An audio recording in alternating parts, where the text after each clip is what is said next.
Welcome back to Coweta School's Game Day, where we spotlight the incredible student athletes and athletic programs that energize our community all year long. I'm Quint Johnson, a senior at Noonan High School. This morning, we bring you the action and highlights from last Friday night's football games around the county. We've got all the best insights right here on Game Day.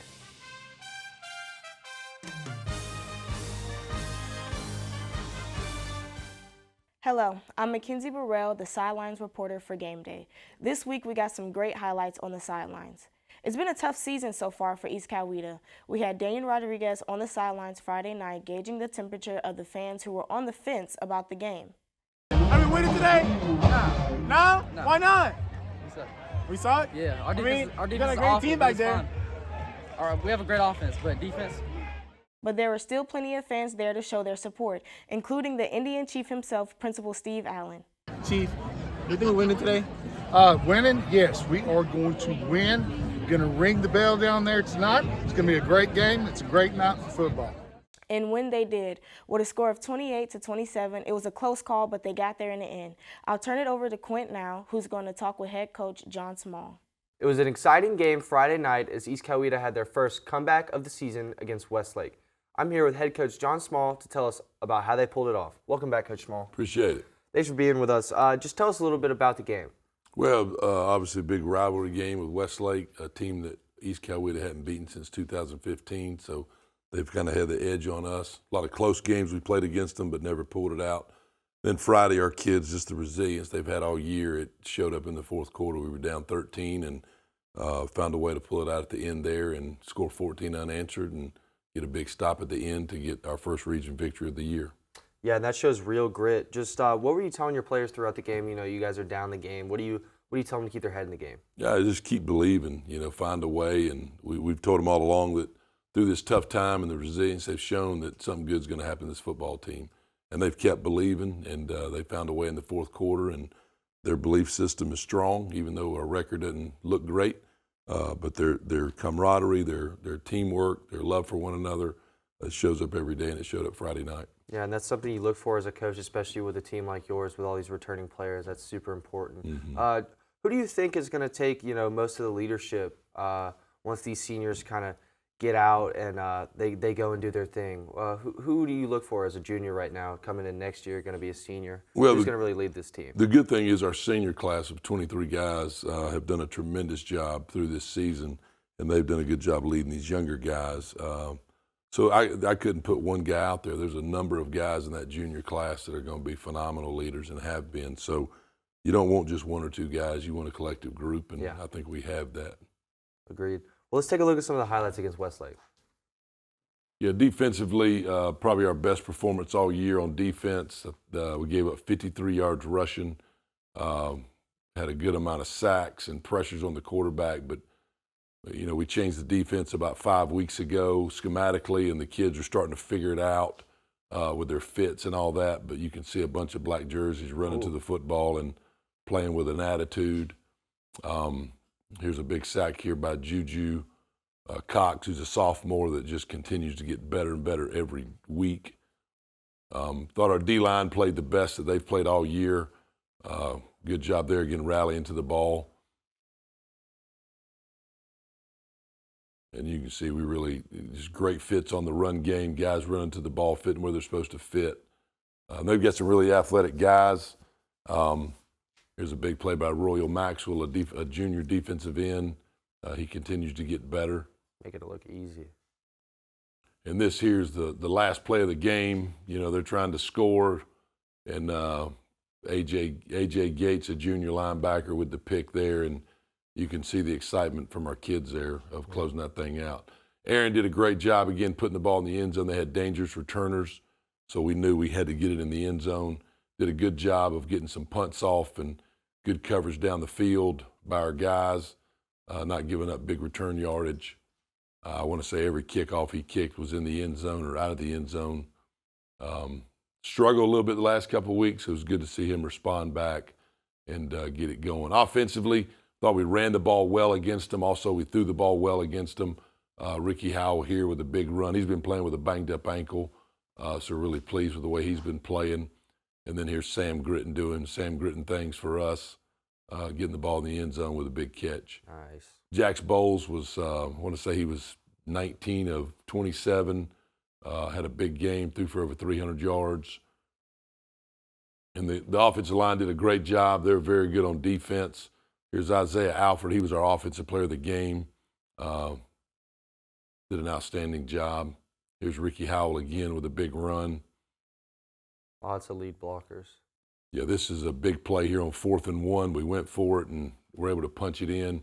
This is a 3rd and 13, the last drive of the game, and we pick up the first down and big throw and catch there by Sam. Come back here and get the ball to Isaiah. Great catch, great run after the catch. This is towards the end of the game. This right here kind of sums up our team. We get stymied right here, but you can see the black shirts drive him. Oh, and yeah. That's for the go-ahead touchdown right Wow. there. So really proud of our kids' effort throughout that whole ball game. Yeah, and it's not your first time being down in a game like this. You know, that's what you look for in a team, and I'm sure you're extremely proud of your players to, you know, have that grit and come back and win that game, and that's something you look for. Yeah, they've shown a lot of courage all year. You know, there's a lot of naysayers out there, but we say everybody in our building is what's important. Let's listen to that noise, not the outside noise. Mm-hmm. I give our students a ton of credit at the high school. They have been ultra supportive, Yeah. even through a tough year, and it's been awesome to see that. But our kids have just rallied around each other and have played extremely hard, and it's good to see them get some results from the effort that they put in. And you know, we told them at halftime we're down 20-6, and said this thing could go one of two ways. We can flip the script here, or we can just stay in what we're in. Yeah. And they flipped the script and came back and won the game, and hopefully that gives us some momentum going into the last final game and also to the playoffs. Yeah, and that's super exciting. Well, tell us about your big Indian playboy. Well, our City Hope defensive player of the game was A.J. Gates, a junior linebacker. He just continues to get better. City Hope offensive player of the game was a junior, Isaiah Alford. City Hope special teams player of the game is a senior, Ryler Duran. He just gets better and better each week, does anything we ask of him. Our hog of the week was our whole defensive line. Like I said, I thought they played the best game they've played all year, and the great thing about it, they're all sophomores and juniors, you know. Our Georgia Farm Bureau player of the week was a sophomore defensive end, Juju Cox. City of Hope scout offensive player of the week was Andriel Perez. Andriel had to go into the game as well and play guard for us because we lost our center. But that's just a kid that works his butt off and he's ready at any moment. And then our scout defensive player of the week was Tristan Ford, a sophomore defensive end. And that's not the first week I've heard the entire D-line get player of the week. Thanks so much for being here, Coach Small. Thank you. We appreciate your take on the game and wish the best of luck to East Coweta this Friday night against Chapel Hill.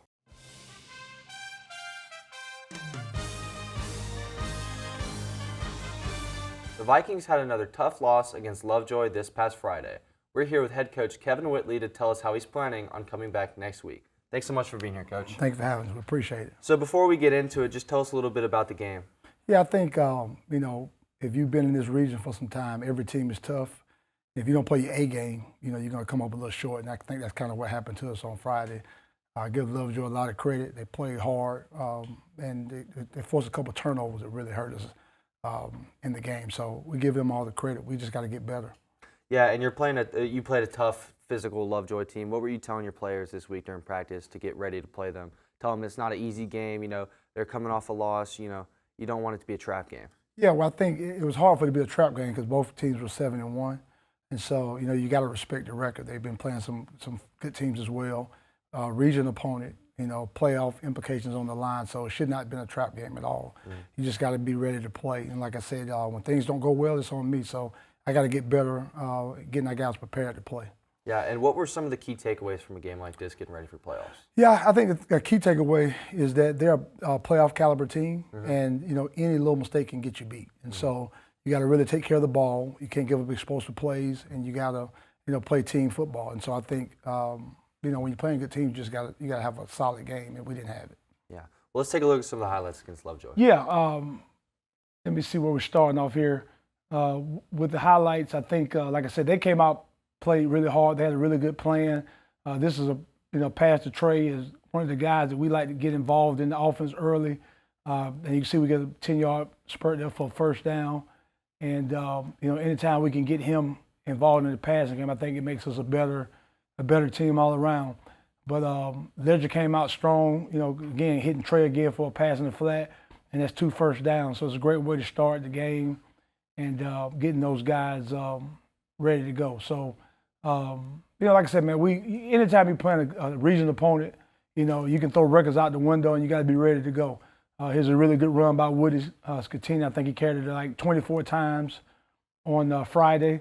And so, again, we got to continue to get him involved. We got to keep getting better up front in the O-line, and we just can't turn the ball over. So, but here, I think we end up scoring on here to trip Kelly on the pass to our tight end, and that's a great way to start the game. Opening drive, we score a touchdown, but unfortunately we weren't able to put in any more points. I thought defensively we played pretty well. We gave up a few explosive plays, but for the most part, we got some things we can correct. Like right there, we missed a few tackles, but we come up and cause a fumble and get the ball back. So we got the ball in great field position. We're up 7-0. Got a chance to kind of put some distance in the game, and we were not able to capitalize from a scoring standpoint. So when you get turnovers like this on your side of the field, you got to get some points, and we were not able to generate points right there. So, like I said, we move forward. We're gonna play a really good team this week. Another good turnover by Keaton Stegall here. That was a really big time play for us. So, we were able to get 2 turnovers, and that's gonna be critical moving forward because for us, this week against Dutchtown is a playoff game, so we got to treat every game like a playoff game. We got to be ready to go. Lovejoy's going to make some noise too in the playoff. They're a very athletic team, very well coached, and we got to keep doing our part. Ooh. But Keaton Stegall played a heck of a ball game, interception, pass breakup, calls fumble. So we're looking for big things in him. We just got to put it all together. Those guys played hard, and we just didn't come up with the win. Yeah, even with a loss like that, it's a close game. You're playing a region opponent. You're getting ready for playoffs. There's a lot of good things to take away from that game, and especially you're going to play a good, well-coached Dutchtown team this week. What do you look forward to playing a team like Dutchtown? Yeah, I think it'll be a similar game in terms of their personnel. Very athletic, very well coached. So we just got to play. One thing about football, close doesn't count. So, you can come up close all you want, but you'll still go home. So we got to find a way to make those 2 or 3 plays that's going to put us over the top. Yeah. Well, thanks so much for being here, Coach Whitley. Thank you for having us. We appreciate it. We appreciate Coach Whitley for being here with us today, and we wish Northgate the best of luck against Dutchtown this Friday night. Despite this week's loss, we have all seen the amazing season Northgate has had this year. We know it is a team effort, but we caught up with Callum Ewing and Duke Solomon of Northgate Gameday to tell us their thoughts on this season's standout players.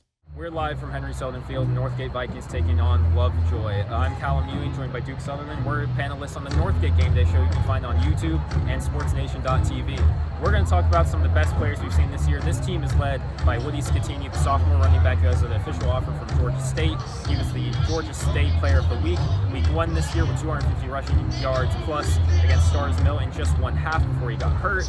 And he is the engine of this team, leading the offense in nearly every statistical category. One of the best players we have. What about our sophomore quarterback?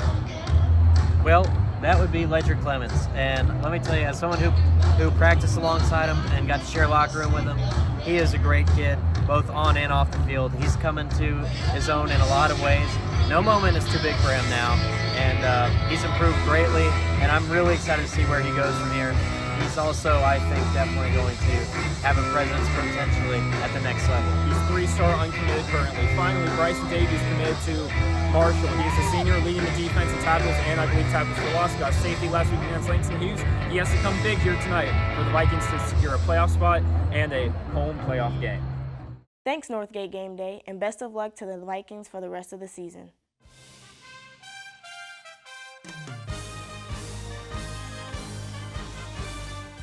Noonan had another successful game against Banneker this past Friday with a score of 38-8. I'm here with head coach Chip Walker to break down how the team came away with the win. Good to see you back here on Coweta Schools Game Day. Welcome back, Coach Walker. Appreciate it. Thank you. Tell us a little bit about the game against Banneker. Well, it was, obviously ended up being a good game. We did a lot of really good things.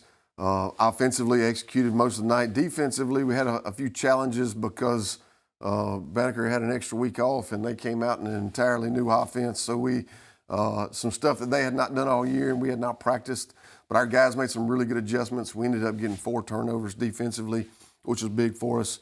And then we executed offensively in the kicking game all around. It was a good night. Yeah, and that's something you're proud of. I mean, your defense has just been so strong. You've got people who are catching picks every week, it feels like. You know, you've got, what is it, the number one for most defensive scoring touchdowns? Yeah, they've done a really good job. They've been able to, you know, create turnovers with touchdowns. We've done that a bunch as well. So it's, you know, they're flying around. We got to continue to do that. Yeah, just so many key points to, you know, talk about. You've got people who are getting more incorporated into the offense. You got Colton Dodds making his way back into the offense, you know, being able to throw that over the middle, get him some yards after the catch, very physical player. Defensively, you've got Ramel Willis coming in, being able to get that quarterback, get some sacks in, and you've got Randez Tolbert, you know, coming in for the team, making having a good game. Tell us a little bit about that. Randez, you know, replaced injured Rodney Colton, and so he had a really good game. You know, obviously you said Dodds, but I'll tell you another person that had a really good game was Chris Jackson. Yeah. Had the first touchdown, had a couple big runs. He's done a lot of stuff on special teams throughout the course of the year. Now he's doing a little better. We're getting more involved in the offense as well. Yeah, that's my guy. And to have three great running backs, I mean, you've got such versatile backs. Yeah, we actually got four. Shimon, you know, he's battled some injuries as well, but, you know, we got four guys that we feel like that we can get the ball to back there and see what happens. Well, yeah, speaking of, let's take a look at some of the highlights. Sounds good. Here we are early. This is CJ, Chris Jackson, as we talked about just a minute ago, using his speed, getting to the end zone. It looks like a run, but it actually goes down in the books as a pass. It was a good play. This is early on. Watch number 15, Marquise Simmons sheds the blocker, makes a big tackle. That's exactly how you draw it up right there. And then there's Josiah with a big TFL, tackle for loss. You mentioned Colton Dodds over the middle. Here's a good example of it. He comes down and makes a big catch to eventually set up this Sean Greer touchdown run that puts us up probably 14-8 at the time. And then start the turnover brigade. There's T.J. Gates with a big turnover, fumble recovery. And then not long after that, Jamarion Brewer with a big interception in return. And Jamarion's had several interceptions. This is right before the half. We're going to get the ball back after that, and we're going to throw a little post route to John. It's a good throw by Brody, and I think that put us up maybe 21-8 at half.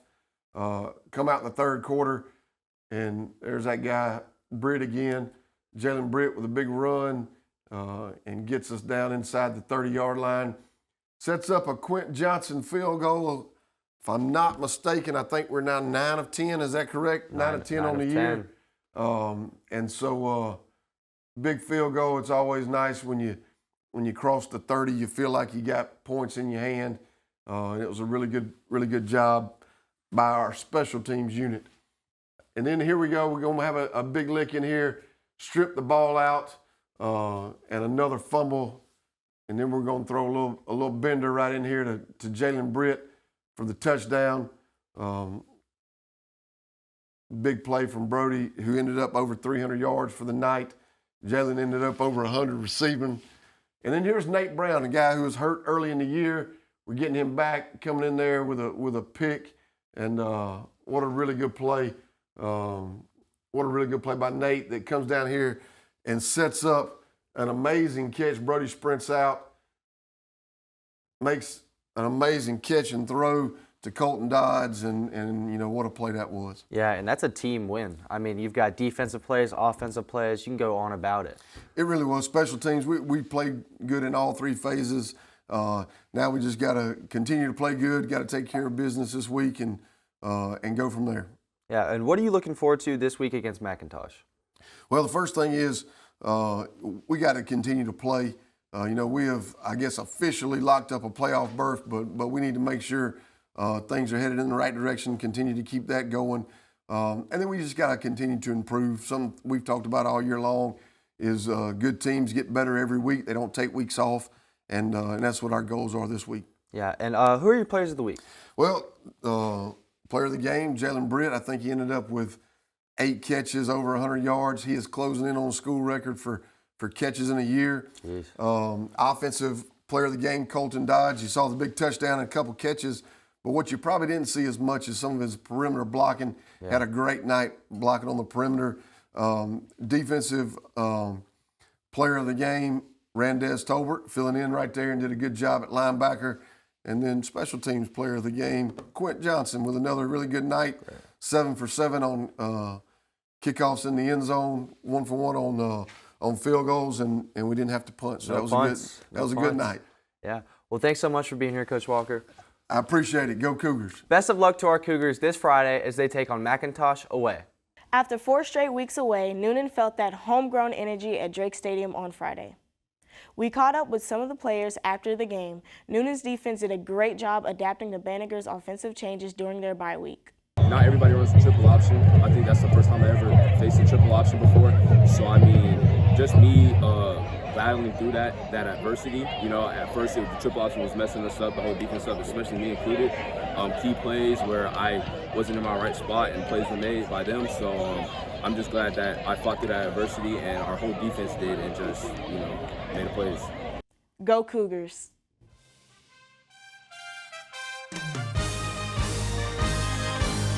That will do it for this week on Game Day. Thanks to all our head coaches and best of luck to all our Coweta teams this Friday. This program is brought to you by the video and audio team members here at CEC through our school system CCS TV YouTube channel. Make sure to go like and subscribe. See you next time.